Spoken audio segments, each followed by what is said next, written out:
Some mornings, even now at 83, I wake up thinking I still hear that rooster's crow, like time never moved at all. Before we start, please take a moment to like and subscribe. Try to watch the videos as long as possible. By watching more often, YouTube will promote these stories to a larger audience, grow your channel, and bring you more interesting things. Let's start now. The sound of the rooster crowing in the morning still echoes in my memory. My child, 83 years have passed, and yet I remember vividly the feeling of running barefoot on the dirt floor of our old farm. I can still smell the damp earth of that tiny house in the countryside of West Virginia. A simple makeshift home. There's no other way to put it. The mud and wooden walls were full of gaps, letting the cold wind in during the freezing winter nights. The 8 of us siblings would huddle together on corn husk mattresses, seeking warmth from one another. Some nights were so cold, my teeth wouldn't stop chattering. But you know what? I still thank God every single day for blessing me with a good memory, so I can go back to the smell of Mama's coffee and the sound of my brother's laughter. Those memories keep me alive, even though they're filled with hardship. She's sharing from the heart. If someone is still listening, leave a 4 to show her someone still cares. I want to pause for a moment. If you feel the love and are still listening to my story, please subscribe and hit the like button on the Grandparents Memories channel to show your support. Thank you so much. Mercy, how time flies. It seems like just yesterday I was running barefoot across that farmyard. Yet many years have passed. Today, at 83 years old, I can still smell the packed earth floor of our small weathered farmhouse in rural West Virginia. It was truly a humble dwelling, I won't lie. The poorly sealed walls of mud and wood let the wind in on winter nights, and we 8 siblings huddled on our corn husk mattresses, seeking warmth. Some nights we shivered so hard our teeth chattered. But you know something? I thank God every day for giving me this good memory that allows me to go back and feel again the smell of Mom's fresh coffee and hear my brother's laughter. These memories keep me alive, even with so much hardship mixed in. Our house was too small for so many people. Jillian, Brianna, and I shared a single mattress, while my 5 brothers, Sterling, Jasper, Fletcher, Pierce, and Quentin, squeezed into the other corner of the room. Mom said we were blessed to have a roof at all, but I saw the sadness in her eyes when Dad came home staggering from the bar. Women are forbearing children and obeying. That phrase echoed through the house almost every night, along with the sound of slaps and Mom's stifled crying. During those times, I would tightly hug my hickory doll with cotton dress hidden in a hole I'd made in the wall near my mattress. Playing was a luxury I could only enjoy in secret. Girls had to work from an early age. By 6, I was already carrying water from the well, sweeping the yard, and helping Mom with the laundry. By 8, I knew how to make beans, rice, and even a gravy with chicken broth that was Mom's pride. Speaking of chickens, I'll never forget the day Dad gathered us all in the yard to teach us something I'll never forget. It was a Friday. He showed every detail as if it were the most natural thing in the world. First, tie its legs, then hold the wings firmly against its body. You have to be quick so it doesn't suffer, he explained, while demonstrating. The worst part was the knife. Dad taught us it had to be done in one grip, quick and deep in the neck. Then hold the chicken upside down until all the blood drains into the basin. All the blood has to come out, otherwise the meat turns black, he would say. That dripping sound and the chicken's body still twitching gave me nightmares for days. Every week, it was one child's turn to do the job. When my turn came, I trembled like a leaf. Brianna had refused the day before and was beaten mercilessly. Poor thing. Her back was marked with welts, so I did it quickly, crying softly and asking God for forgiveness. My small hands could barely hold the knife, but the fear of a beating was greater than my horror. Nights were the most difficult time. After everyone fell asleep, I would hear Mom's soft crying in the kitchen. She thought no one noticed, but I knew. I also knew that same fate awaited me. It was just a matter of time. Our routine was marked by the rooster's crow. I still wake up at the same time, hearing in my memory that strong call, announcing another day of work. Breakfast was always the same: Johnny cake with chicory coffee, sometimes a piece of sorghum syrup, when Dad managed to sell the harvest well. Mom was an angel of patience, despite all the problems. She found time to teach me the secrets of cooking, embroidery, and sewing. "My daughter won't be embarrassed in her husband's house," she would say, as she guided my small hands and cross stage on a trousseau she had already begun preparing. Church festivals were our only entertainment. We would wear our best clothes, always the same, patched but clean, and walk to the small Methodist church. That's when I could see other children, even though Dad wouldn't let us play much. "A girl's place is near her mother," he would grumble. "My child, in those days we had to have respect. Today I see these girls in short shorts and I'm amazed. In my time, it was skirts below the knee, and we still had to wear a slip underneath." And would you believe that to this day, I can sleep without praying my beads? A habit I picked up from my mother, may God rest her soul. Some days midwife Hazel would come to our house. The local midwife always brought a sprig of pennyroyal behind her ear and knew how to cure any ailment with her herbal remedies. She taught me that sassafras tea is good for stomach pain and wild cherry bark heals wounds, knowledge I carried throughout life. During market days, it was pure joy. Dad would put us in the wagon before dawn and we'd go to the nearby town of Ridgemont. The smell of fresh sorghum syrup, the colorful fruits, the busts of people. There were so many different things that my eyes couldn't take it all in. But the best part was when there was spare change to buy a piece of maple candy. Heavens, what a treat. But when drought came, it was certain suffering. The well water turned muddy, plants died, and we had to save every last bean. Dad got even angrier during these times, and Mom cried in secret, seeing the empty pantry. Every Saturday was heavy cleaning day. We would scrub the packed earth floor with straw brooms until it was smooth. Then we'd throw water with mugwort to ward off the evil eye. Mom would light her candle to Our Lady and ask for protection for the whole family. "Those who have faith have everything," she always said, and I still believe that. I remember the smell of wet grass on dewy mornings, the taste of popo fruit picked in the wilderness, the ghost stories my brothers told on moonlit nights. I remember the warmth of Mom's embrace when Dad wasn't looking, the taste of spoon bread she made in secret on our birthdays. We were poor, but there was love, at least among us siblings and with our mother. Dad.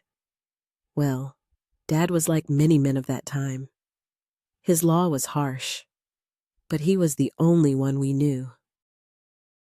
Today, so many years later, I understand that he too was a prisoner of his time, of his own constraints.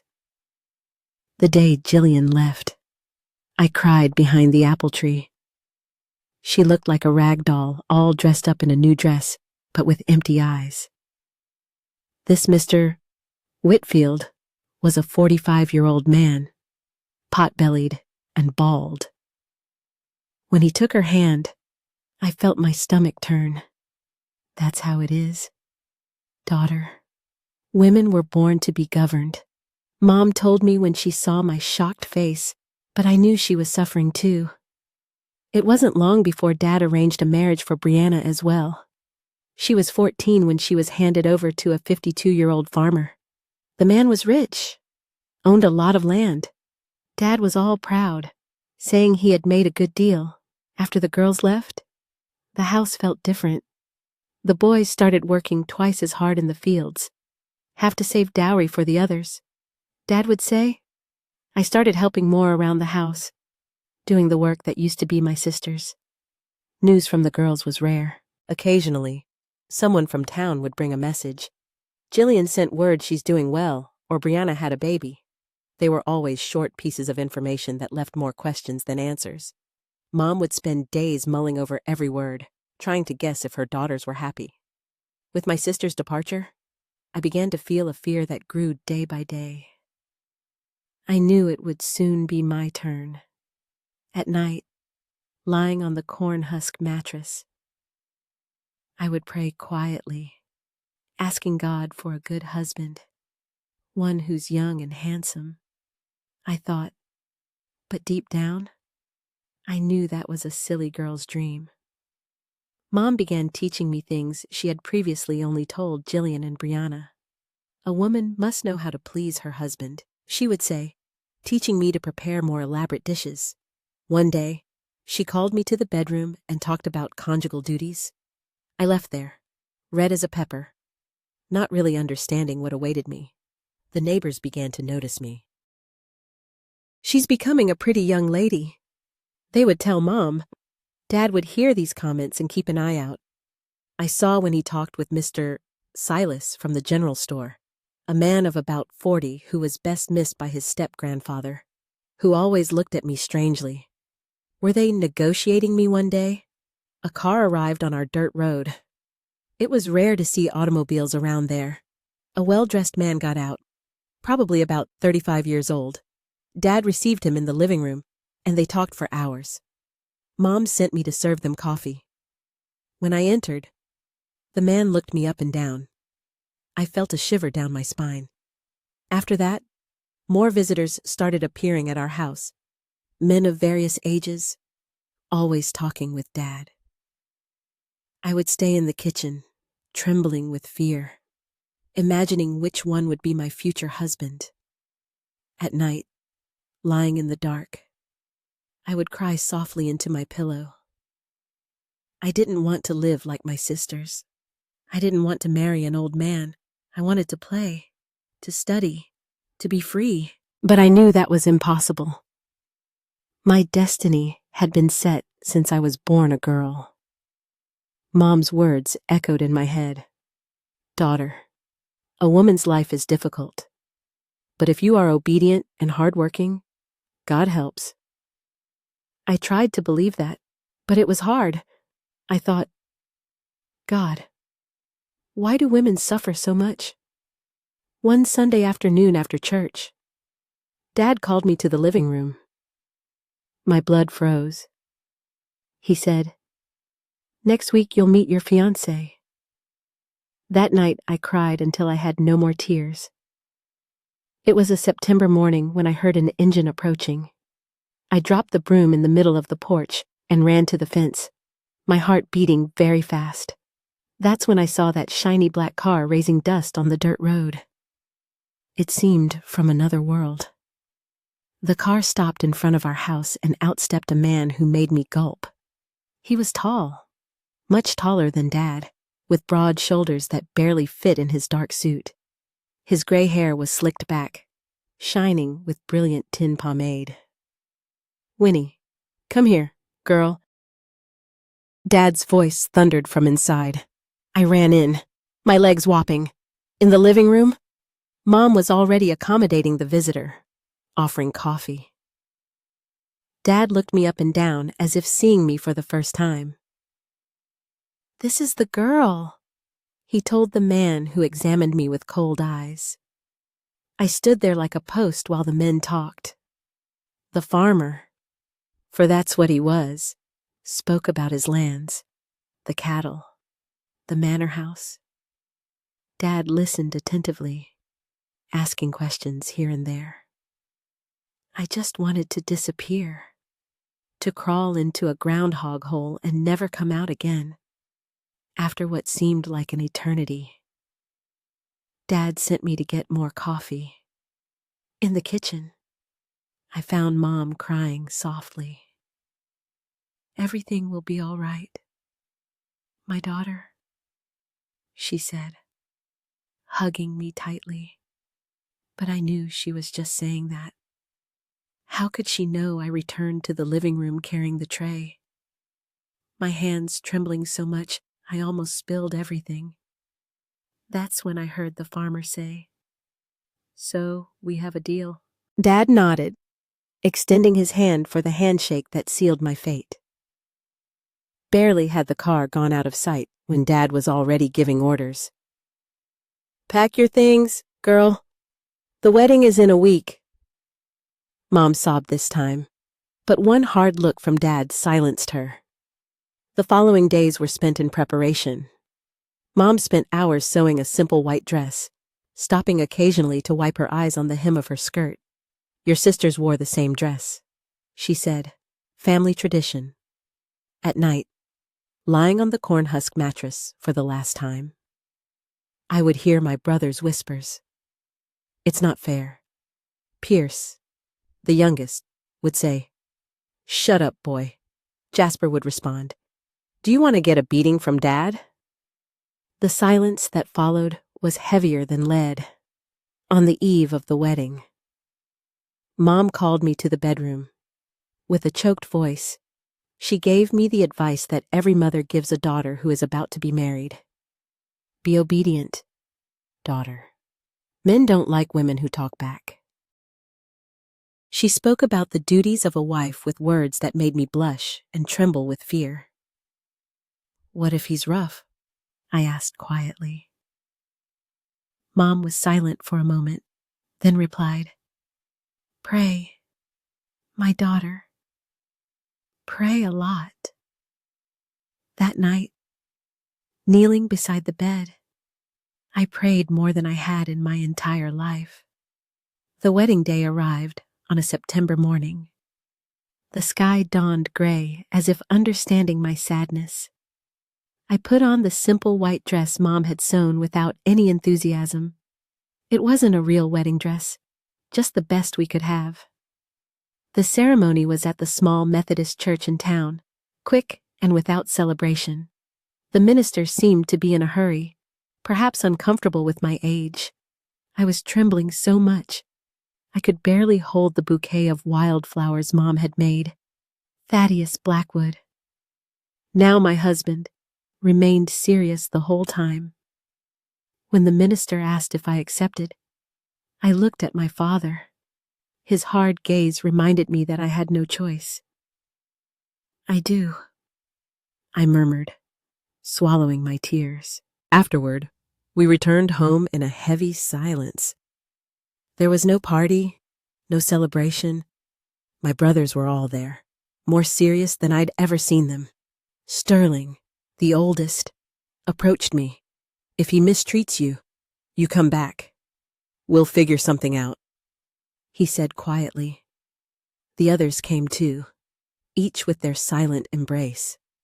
Mom's hug was the last and the most painful. She squeezed me as if wanting to fuse me to her body, to protect me forever. "May Our Lady protect you, my daughter," she whispered in my ear. Dad appeared at the door, impatient.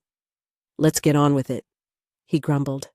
Before entering the car, the same shiny black one belonging to the farmer, he pulled me by the arm. "Don't embarrass me. Girl, your duty is to be a good wife, no matter what happens." I got into the car without looking back. I didn't want the last image of my family to be blurred by tears. The engine roared, the dust rose, and I felt my childhood being left behind, along with that small weathered farmhouse. On the way to the estate, the fear of the unknown consumed me. What would my new life be like? What would they expect of me? 1,000 questions swirled in my head, none with answers. The farmer drove in silence, occasionally giving me a sideways glance that made me shrink in my seat.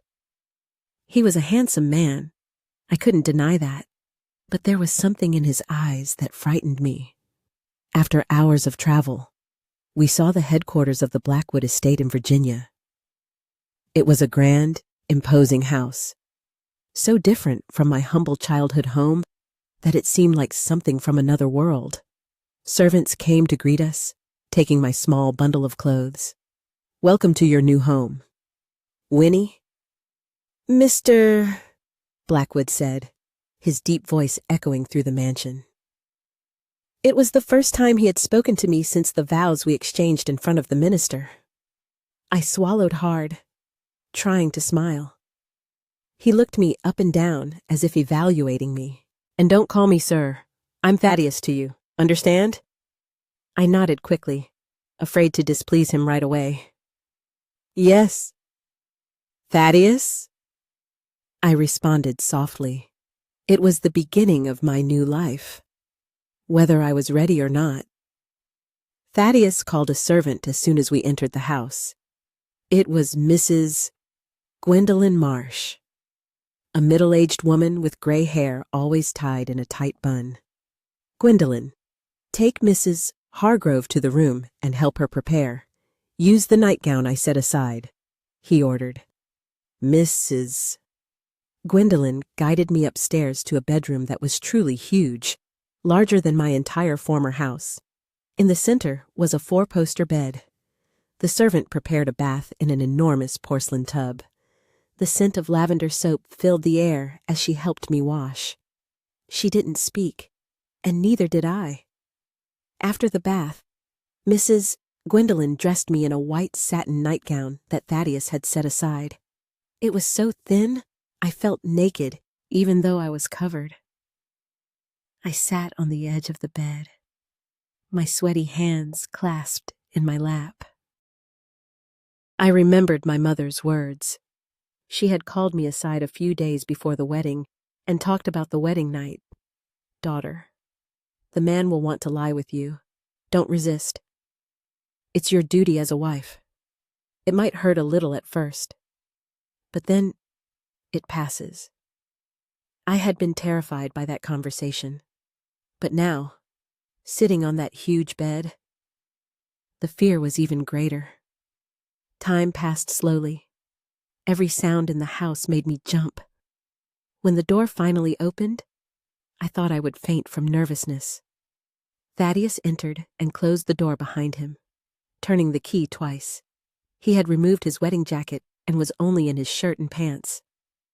"Winnie, come sit a bit closer," he said, indicating a spot beside him on the bed. I obeyed, my legs trembling so much I could barely walk. I sat near him, but not too close. We remained in silence for a while, just listening to the clock on the wall tick-tock. "Winnie," Thaddeus began, his voice lower than normal. "I'm going to be honest with you, but you need to keep a secret. Can you do that?" I nodded, curious and afraid at the same time. What was he going to tell me? Thaddeus took a deep breath before continuing. "I have a problem. I can't have intimate relations with you or with any woman like a normal man." He spoke with difficulty, as if each word cost him dearly. "I can't do what a man should do with his wife." I looked at him without understanding anything. I was too pure, and those words made no sense to me. He kept explaining things that I didn't comprehend about how he couldn't do a man's work. I sat there nodding, but not really knowing what he was talking about. It was only when Thaddeus got up and went to a drawer that my heart raced. He returned with a pocket knife in his hand. Before I could say anything, he made a quick cut on his own leg. "What are you doing?" I asked, frightened. "It's necessary," he replied, letting a few drops of blood drip onto the white sheet. "It's to show that I took your virginity." Surely, The servants will expect to see this tomorrow." It was at that moment that I began to understand. When I saw the blood dripping on the sheet, I remembered what my mother had said about the wedding night. I realized that Thaddeus would not be doing the man's work with a woman that my mother had mentioned so vaguely. I remained quiet, watching him clean the cut and put away the knife. When he finished, Thaddeus looked at me with an expression I had never seen on an adult before. It was a mixture of sadness and shame. "If I had a daughter," he said quietly, "I would never do what your father did. I promise I'll take good care of you, Winnie. You'll have a good life here." The relief I felt was immense, even without completely understanding what it all meant. I knew only that something I feared would not happen. And that was enough for now.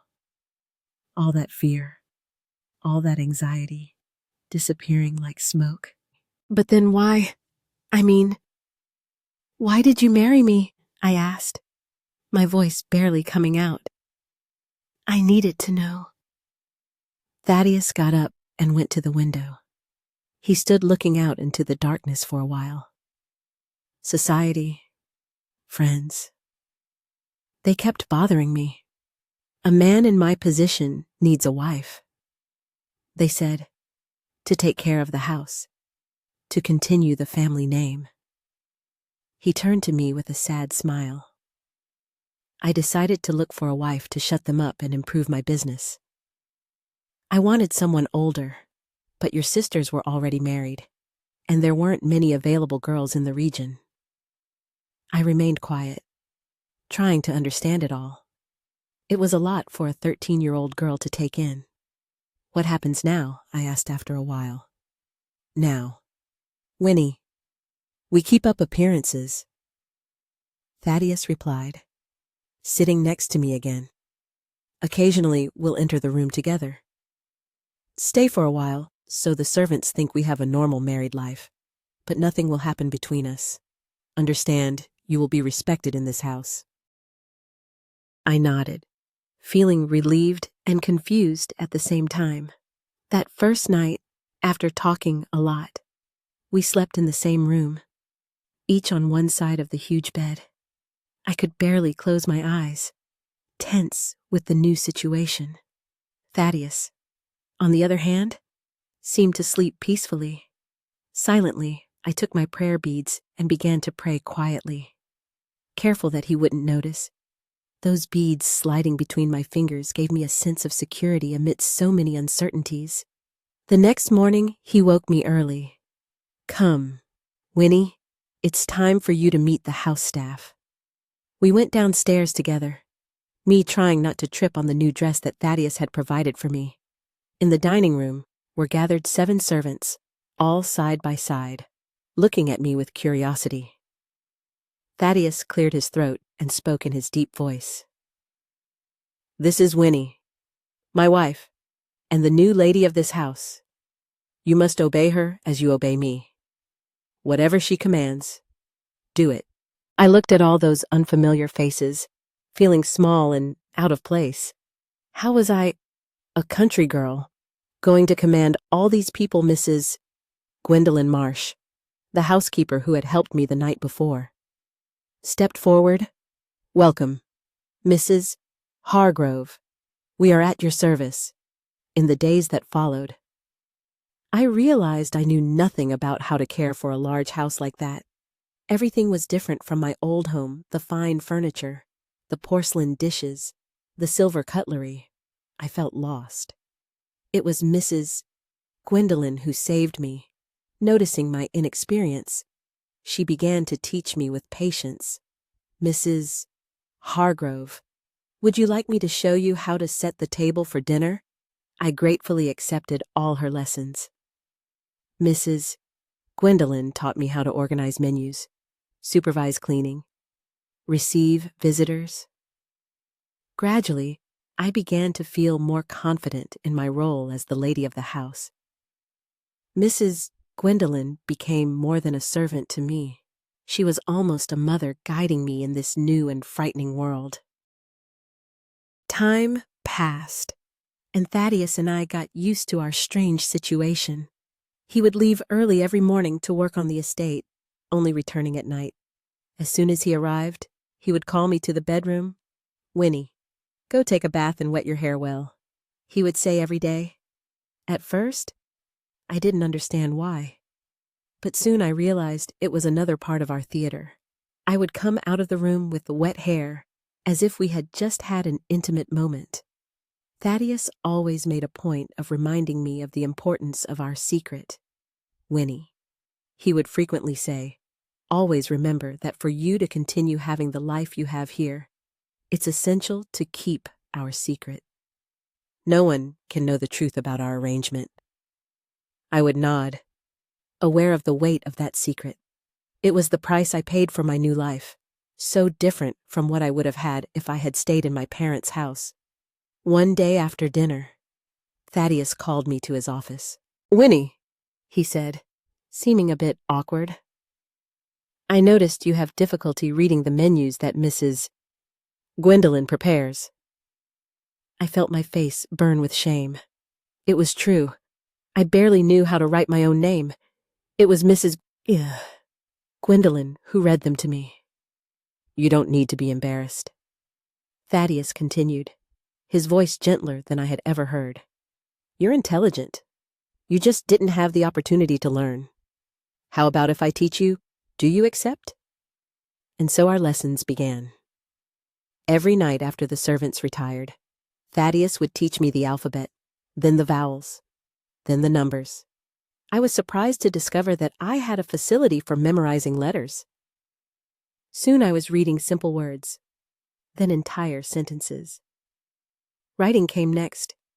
Thaddeus was patient, guiding my hand as I formed letters on paper. "Very good. Winnie," he would say, and I would feel a wave of pride wash over me. Mathematics, however, was my Achilles heel. No matter how hard Thaddeus tried to explain, the numbers seemed to dance in front of me, refusing to make sense. "It's okay," Thaddeus would say. Seeing my frustration, "Everyone has their talents. You're excellent with letters." As I learned to read and write, I also learned more about Thaddeus. Behind that serious facade was a kind and even funny man at times. He would tell me stories from the books he read, explain to me about the workings of the estate, teach me about the world beyond those lands. A beautiful thing that happened during our coexistence was when Thaddeus surprised me with an unexpected revelation one Sunday afternoon. As we sat on the porch, he turned to me and said with a gentle smile, "You know, I noticed you pray every night." I was surprised, as I had always tried to be discreet in my nightly prayers. I pulled my old beads from my pocket and showed him the beads, worn from constant use, silently telling the story of my faith. It was then that Thaddeus asked me something I never imagined hearing. "Could you teach me to pray, too?" His request was sincere, his eyes shining with an almost childlike curiosity. In that moment, I felt my heart fill with a serene joy. With patience, I began to teach him the prayers, showing him how to pass the beads between his fingers, explaining the meaning of each Hail Mary and Our Father. When I had been living there a few months, it was then that my menstruation came for the first time. I had just turned 13. It was September 1953, and the heat was already beginning to intensify. I was terrified when it happened, even though I already knew more or less what it was because of my sisters. My mother had never told me anything about it. Perhaps she was waiting for it to happen to explain it to me. I didn't really know what to do. Worried, I decided to ask Mrs. Gwendolyn for help. I called her to a corner of the kitchen, away from the curious eyes of the other servants. "Mrs. Gwendolyn," I whispered. "I need your help.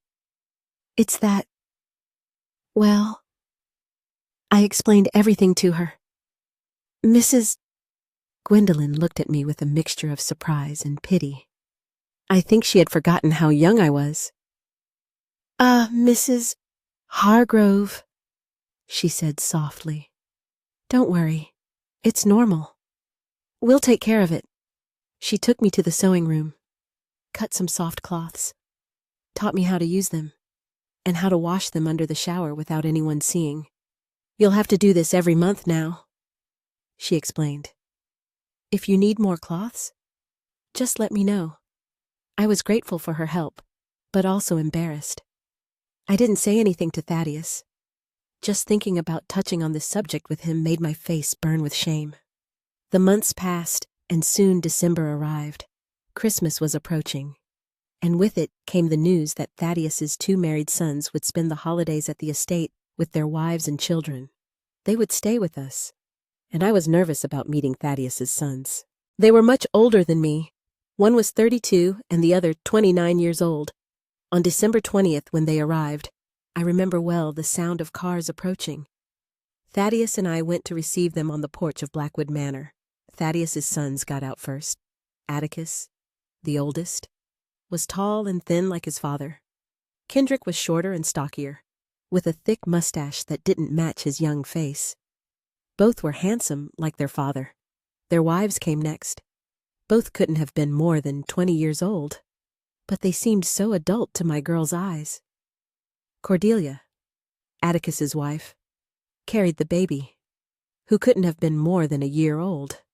Harriet, Kendrick's wife, held the hand of a boy of about 3 years old and had a small belly showing. It was obvious from a distance that she was pregnant. Father Atticus opened his arms and hugged Thaddeus tightly. Thaddeus hugged him back, patting his son's back. When they let go, both were smiling from ear to ear. Atticus barely noticed me, just glanced at me quickly. Kendrick came right after, doing the same as his brother. "Good to see you, Father," he said, his voice a bit shaky, hugging Thaddeus. His father ran his hand through his younger son's hair affectionately before they moved apart. Kendrick, unlike his brother, looked at me longer, all curious. I stood there watching that family scene with a mixture of admiration and a little envy. In my house, I had never seen anything like it. My father only knew how to order my brothers around. He never gave them a pat, let alone a hug. Seeing Thaddeus and his sons that way made me think about how much affection I didn't have when I was little. Then I saw Thaddeus hug his daughter's-in-law and dot on his grandchildren. He picked up little Adeline, making her laugh when he tickled her tummy. "Come here, my little princess," he said, all silly. I had never seen Thaddeus that way, so affectionate and playful. With Preston, it was no different.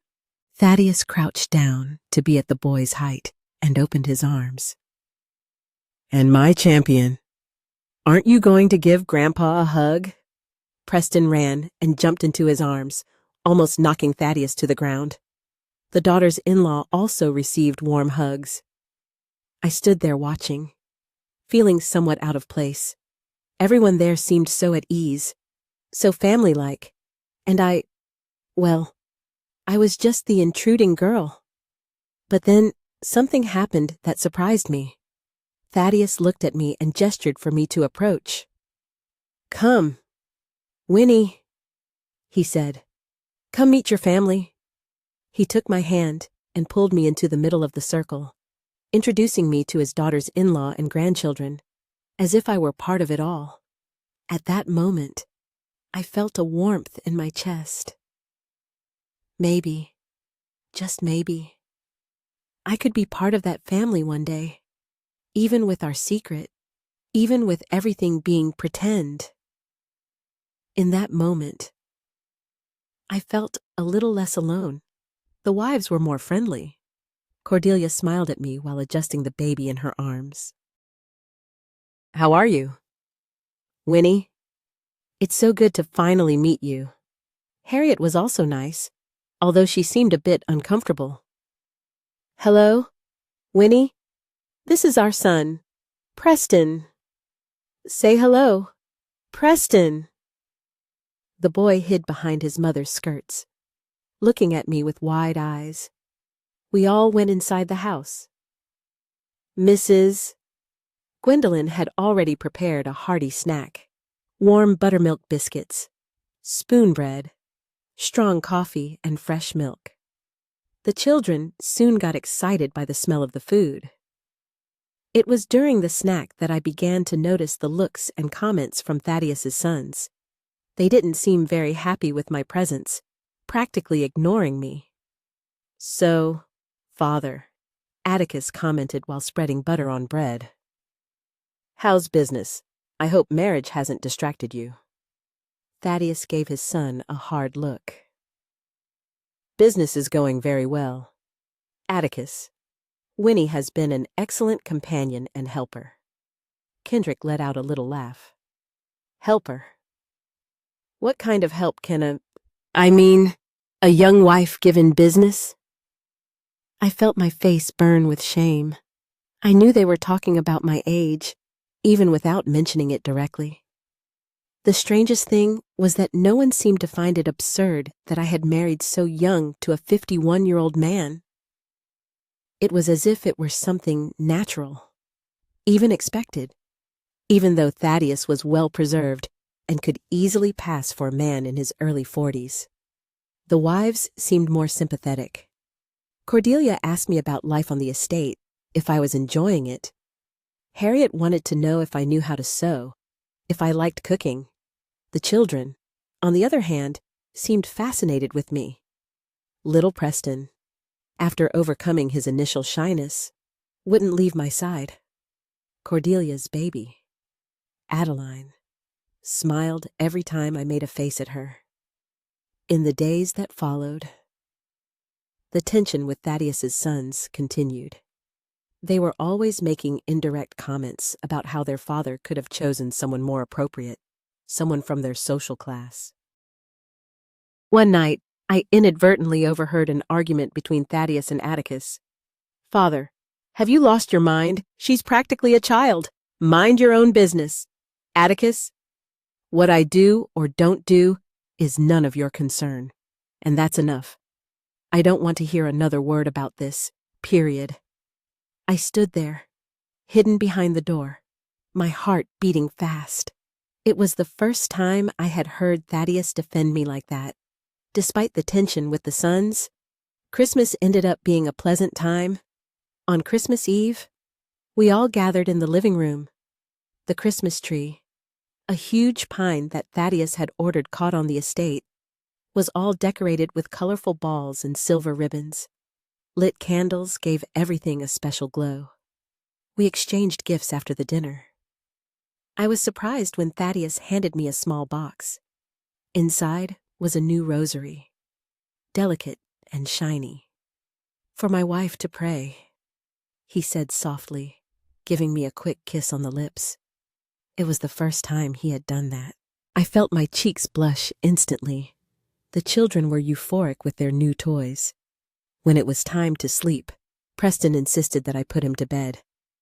Aunt Winnie, tell me a story, he asked with those eyes shining with expectation.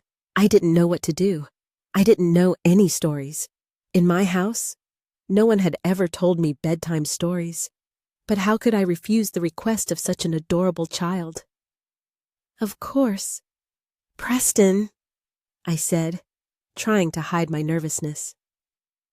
I'll tell you a very nice story. I sat on the edge of his bed and started thinking quickly about what I could make up. I looked around the room, seeking inspiration, and saw a wooden horse in the corner. Once upon a time, I began without having any idea where I was going to end up. I don't know if the story was good, but Preston listened to everything with wide eyes, all interested. When I finished, He asked for more. I liked the story. "Aunt Winnie," he said, yawning. "Tomorrow, tell another one." "Of course I will," I replied, praying I could come up with another story the next day. It was at that moment that I noticed Harriet standing at the door, watching us. When I finished the story and Preston finally fell asleep, she approached. "You have a way with children, Winnie," she said softly. "You'll be a good mother someday." I felt a lump in my throat. She had no idea about the agreement between Thaddeus and me. I forced a smile and thanked her for the compliment. The days between Christmas and New Year's Eve passed quickly. Gradually, even Atticus and Kendrick seemed to be getting used to my presence. One afternoon, Kendrick even asked me to read a story to Preston, admitting that I had more patience than he did. I found it easier to read a story from a book than to make up a new one. I struggled to read from a storybook, sounding out the words carefully as Thaddeus had been teaching me. But even that was easier than making up a new story. On New Year's Eve, we had a big party. Thaddeus invited some neighboring farmers, and the house was full. Mrs. Gwendolyn and the other servants had spent all day preparing food. There was smoked ham, turkey, venison, grits, rice, pinto beans with bacon, and an entire table just for desserts. At midnight, we all went out to the yard to see the fireworks that Thaddeus had bought. The sky filled with colors and lights, and for a moment, I felt truly happy and at peace, despite missing my mother and brothers very much. When Thaddeus's family left, I felt that the time had come. A question had been stuck in my throat since I discovered he had children. That night, already in bed, I gathered courage and asked, even though I was afraid, "Thaddeus, how do you have children if you told me you couldn't sleep with any woman?" He was quiet for a time, so quiet that I thought he had fallen asleep. But then he answered, his voice more serious than ever. "Winnie, that's a private matter." I don't want to talk about it. I felt awkward and very curious, but I didn't insist. Thaddeus had done so much for me that he didn't deserve me poking into matters he didn't want to discuss. I lay there in the dark, thinking. Perhaps Thaddeus had loved his first wife, the mother of his children, so much that when she died, he closed himself off to the world. I remembered that once Mrs. Gwendolyn had commented that the first mistress, Mrs. Evangeline Blackwood, had died in a difficult childbirth when Kendrick, the youngest son, was 9 years old. She and the baby, who was also a boy, didn't survive. It must have been too hard a blow for Thaddeus to lose the woman he loved and a child all at once. I imagined that after that, he didn't want to get involved with anyone anymore. The pain must have been too great. I fell asleep thinking about this, imagining 1,000 things. What this woman whom Thaddeus loved so much would have been like. What his life would have been like if she hadn't died. If the baby had survived. But I never brought up the subject again. There were things better left quiet, buried in the past. The months passed, and life continued as agreed. I took care of the house, learned more and more from Mrs. Gwendolyn, and at night had my lessons with Thaddeus. I could already read entire books on my own, and even write quickly. I felt proud of my progress. Thaddeus always praised me. "Winnie," he would say with that smile I knew so well, "you're excellent company." I never thought I would enjoy spending evenings talking with someone so much. It was on one of these nights that he introduced me to chess. He took a beautiful wooden box from the cabinet and placed it on the table between us. When he opened it, I saw those black and white pieces, all different. "This, Winnie, is a game of kings," he said. his eyes shining. Chess has been played for centuries in Europe. They say only very intelligent people know how to play well. Usually it's men who play. But I think you'll like it. I was all proud that he thought I was intelligent enough to learn, but it wasn't easy. I spent about 2 weeks racking my brain to understand how each piece moved. The knight, especially, seemed to always be in the wrong place. But Thaddeus was patient. He explained everything slowly, sometimes taking my hand to show me how to move the pieces. After a while, I began to get the hang of it. Soon we were playing as equals. I even won most of the time. Checkmate, I would say, all happy, and Thaddeus would laugh, shaking his head. Deep down, I thought maybe he let me win, but it didn't matter. What mattered was us playing, just the two of us. Sometimes we didn't even play. We just talked. Thaddeus telling me stories about the estate from when he was young, and I telling about things I had learned during the day, about gossip I heard in the kitchen. One night, after a particularly difficult game, Thaddeus looked at me differently. You know, he said softly, "You're the best thing that's happened to me in years." I felt my heart skip a beat. As the months passed, I found myself growing increasingly fond of Thaddeus. Our relationship had begun as a strange arrangement, a marriage in name only, but it had evolved into something else, a friendship built on mutual respect and trust.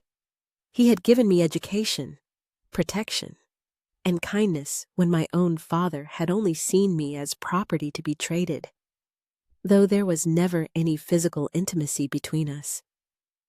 I felt a different kind of love growing, not the passionate love between a husband and wife, but something equally valuable.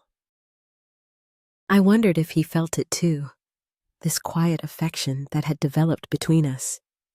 It wasn't a declaration of love, nothing like that, but it was an acknowledgement of what we had built together, a friendship, a partnership, something that went beyond our initial agreement. But it was on an April afternoon, the heat still strong before autumn arrived, that everything changed again. I was in the kitchen helping Mrs. Gwendolyn make maple candy when I heard a different voice. It was a man's voice, but it wasn't any of the servants I knew. Aunt Gwendolyn. I brought that medicine you asked for. I turned and saw him for the first time. He was a young man, probably about 20 years old, tall, strong, with sunburned skin, and a smile that lit up the entire kitchen. I felt my heart skip a beat. I swear to God, never in my entire life had I felt that. I had seen handsome and young men before, of course, but they had never awakened anything in me. "Oh, Jedediah, good that you arrived, Mrs. Gwendolyn said, all excited. "Mrs. Blackwood, this is my nephew, Jedediah Marsh. He's come to work here on the estate. He'll take care of Mr. Blackwood's horses." Jedediah took off his hat and bowed to me. "Pleasure to meet you, Mrs. Hargrove." I didn't know what to say. As I've told you, I had never felt anything like it before. "The pleasure is mine, Jedediah," I managed to say after a while. In the days that followed, I saw Jedediah from time to time. He worked in the stable, far from the house, but sometimes he would come to talk with his aunt in the kitchen. Every time he disappeared, I felt that little chill in my stomach. Jedediah always treated me with great respect. "Good morning, Mrs. Hargrove. Good evening, Mrs. Hargrove." But he looked at me with a gleam in his eyes that I had never seen before. It was around this time that I asked something of Thaddeus. I had never asked him for anything, but there was one thing I really wanted, something I had desired even before, but never had the courage to ask because of my father. I wanted to go see my mother and my brothers. "Thaddeus," At this point, did everything I asked. When I told him I wanted to visit my family, he agreed immediately. Of course, Winnie, we'll schedule the trip for next week. The journey was long. We spent hours on the road. I had my heart in my mouth, anxious to see my family again. When we finally arrived, I recognized from afar the simple house where I had grown up. It seemed smaller than I remembered. My mother was hanging clothes on the line when she heard the car. She came running, her eyes wide with surprise. When she saw me, she opened a huge smile and hugged me tightly. "Oh, my daughter, how I've missed you." I felt tears running down my face. The smell of my mother, the warmth of her embrace. It was all so familiar, yet so distant. She looked exactly the same. Even her dress was the same. It seemed like time hadn't passed a single day. When my mother began to talk about my brothers, I felt a mixture of longing and curiosity. She took us inside and started updating me. Sterling, Fletcher, and Pierce got married. She said, "They don't live here anymore, but it's nearby." They married local girls, daughters of neighbors. I was happy to know that my brothers had built their own families. I remembered how we used to squeeze into that small house. The boys all cramped in one corner of the room. "And Jasper?" I asked, thinking of my brother, who was closest to me in age. My mother made a sad face. "Jasper left to work in the big city. He sends news from time to time, but it's been a while since he's shown up." I thought of Quentin, who still lived at home. It was good to know my mother wasn't alone. "And the girls?" "Mom?" I asked curiously. After all, they had left long before me and never came to visit. "Oh, Brianna showed up here last year. She's already pregnant with her third child. Can you believe it? Winnie. She lives in a small town nearby with her husband." I noticed that my mother didn't say anything about Jillian. "And Jillian?" "Mom." My mother shook her head. "Oh, my daughter." Jillian never sent any news. I sat there listening to my mother talk, thinking about how life had taken each of us down such different paths. And in truth, it was all due to my father's meddling. He did everything to get rid of us, received the dowry, and still remained in poverty working in the fields. Who knows? Right, I remember thinking that at the time. Thaddeus just listened to our conversation. From his face, it seemed he found it beautiful to see mother and daughter talking like that, catching up. But I could also see a bit of sadness in his eyes. Was he thinking about his own family, his children, who were far away? The hours passed, and soon we heard voices approaching. It was my father and my brother returning from the fields. Quentin arrived running ahead because he recognized the car. "Winnie," he shouted, hugging me tightly. "How I've missed you." My sister. It was so good to see him. Quentin had grown. He was a man now. My father arrived soon after. When he saw me, he spoke in that dry way of his. "Look who's alive and always shows up." He greeted us without touching us. According to him, he was too dirty. "I'll take a bath and come right back so we can talk," he said.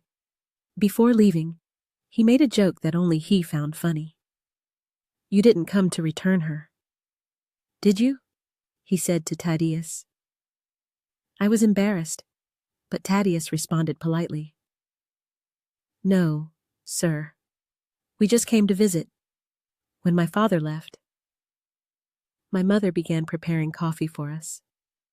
The smell of fresh coffee filled the kitchen, bringing me so many memories. "And so my daughter," my mother asked while serving the coffee. "How is life there, on Mr.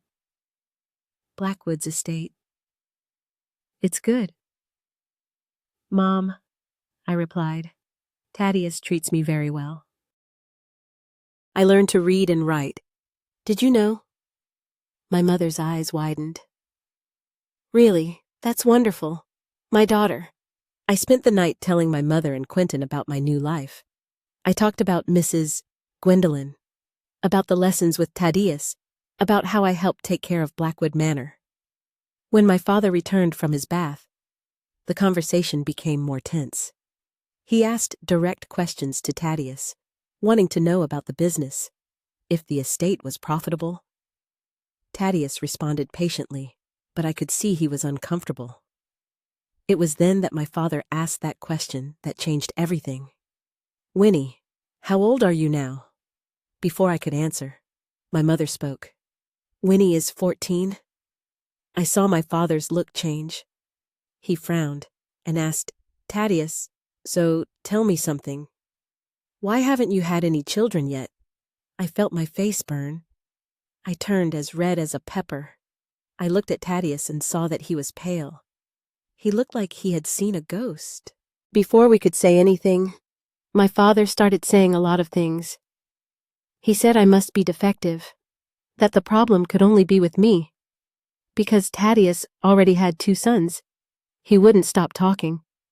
He said my sister was already on her 3rd child. Those words were hard to hear.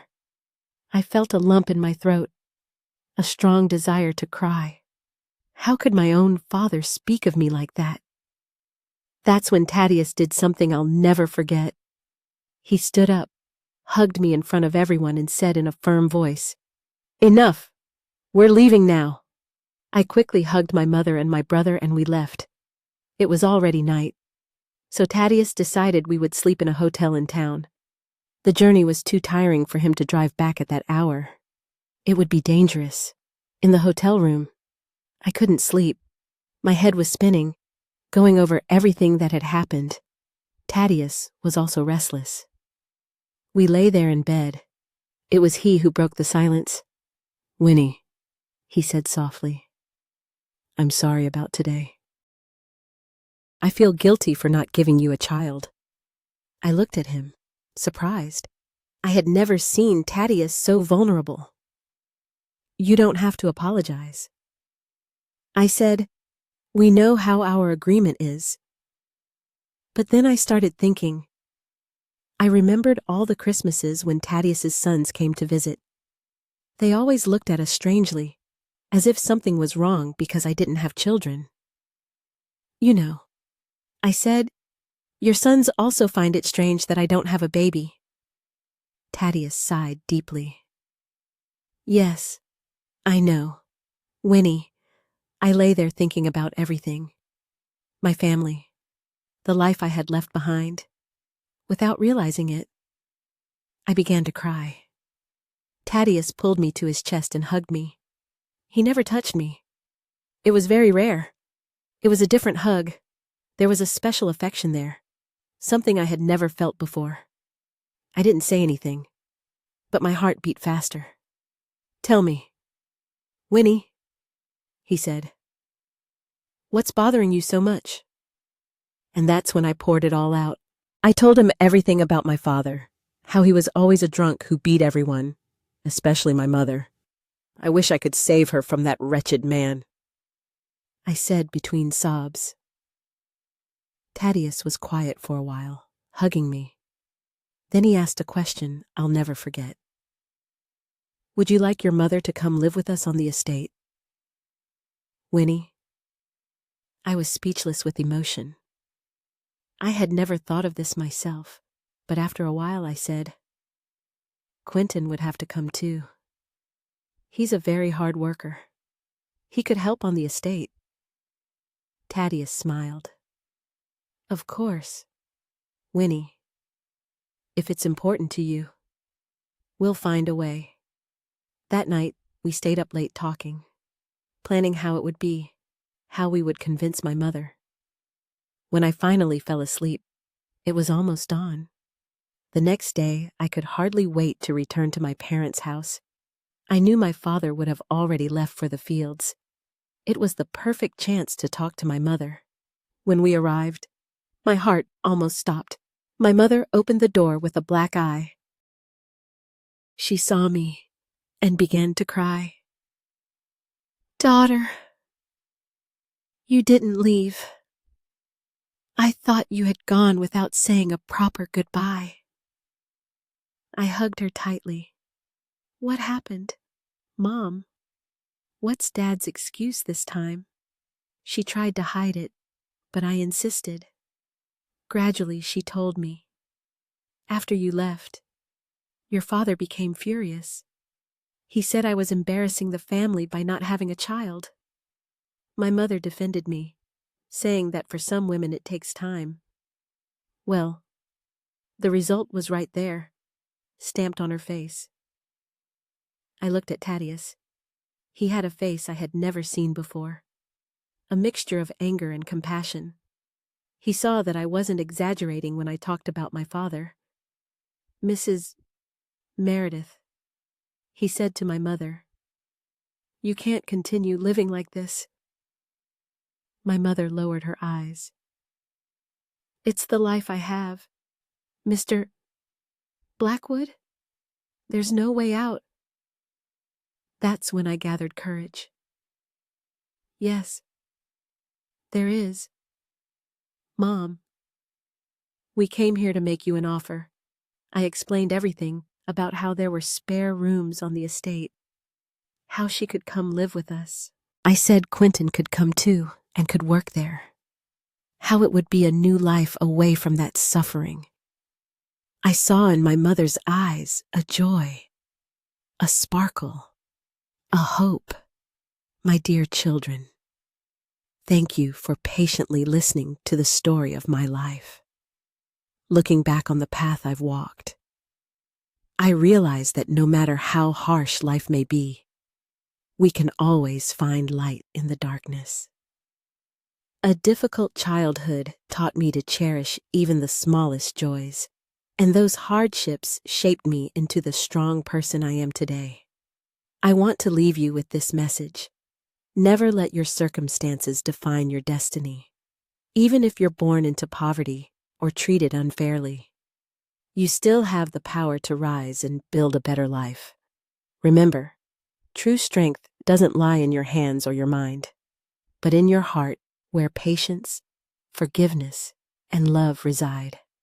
Before I end, I want to express my heartfelt thanks to the Grandparents Memories channel for inviting me to share my story. A special thank you to Ms. Min Tong, the founder of the channel, for patiently listening and helping me retell these distant memories. If you found my story meaningful, please hit the subscribe button and like this video to support Grandparents Memories. Every subscription from you is a source of encouragement for elders like us to continue sharing life's valuable lessons. Thank you for listening. I wish you good health, peace, and happiness. See you again in the next story on Grandparents Memories.